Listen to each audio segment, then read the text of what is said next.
Padayon nga gihugupan sa katawhan ang lamian ug manindot nga mga baligya sa Christmas Bazaar sa Oroqueta City Plaza. Ania ang kumpletong detalye.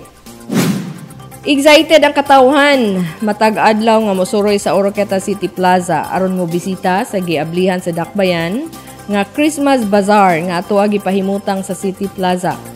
Ang Christmas Bazaar nag-display sa mga nagkalain-laing pagkaon ug mga kagamitan sa panimalay. Lakip na ang mga decoration din adunay 35 ka mga food exhibitor ug 8 ka non-food exhibitor nga may participar sa naasing Christmas Bazaar. Dako kayo ang pagpasalamat sa mga exhibitors sa pangagamhanang lokal sa Oroqueta City ug sa City Tourism Council nga gipanguluhan ni Only Lady Naneth Merle Bandala Acosta nga nahatagan sila og maayong oportunidad nga maka-display sa ilang mga produkto dito sa City Plaza. Diin makatabang kini og dako aron maila ug matilawan sa katawhan ang ilang mga hinimo. Diin mauusab kini ang tumong sa LGU sa pag-abli sa Christmas Bazaar. Kahinumduman nga niadtong November 4 adlawng Biyernes gipanguluhan ni First Lady ug City Tourism Chairwoman sa Dakbayan sa Oroqueta nga si Naneth Merle Bandala Acosta ang pag-abli sa Christmas Bazaar sa Dakbayan nga didto gipahiluna sa City Plaza.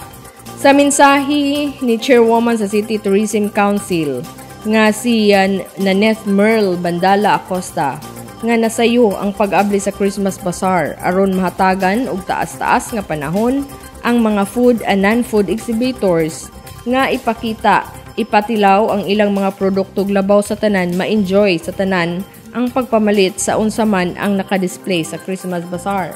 Ug lakip na ang ilang ma-enjoy ang kanindot sa City Plaza kuyog sa ilang pamilya, mga higala ug ang mga hinigugma. Pinaagi ni ma-promote usab ang City Plaza sa mga mudayo aron mapakita ang talagsaong katahon sa maong lugar.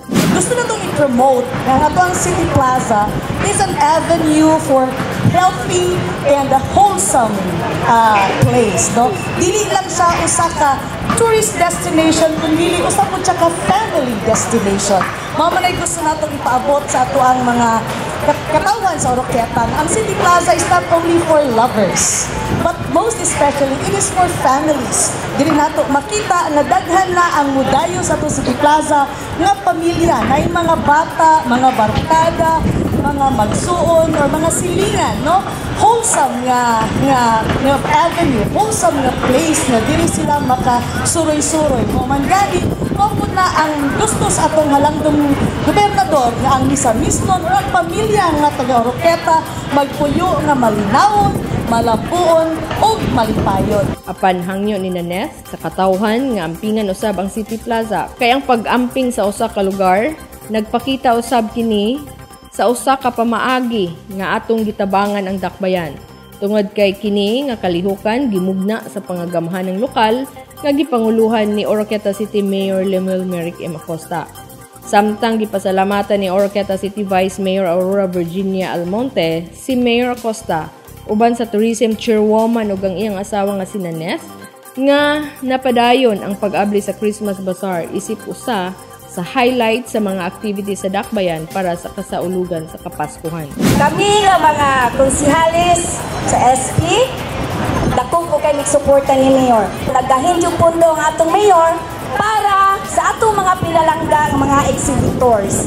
So, mga pinalangga namo nga mga nag-display ha. Daghan kayong salamat sa inyong pagsalmot no sa maong invitation. Kay usa kini nga makabibo sa atong syudad. Usa kini nga naghatag sa pag-promote sa inyong mga products o sa mga foods nga mga lamian kaayo.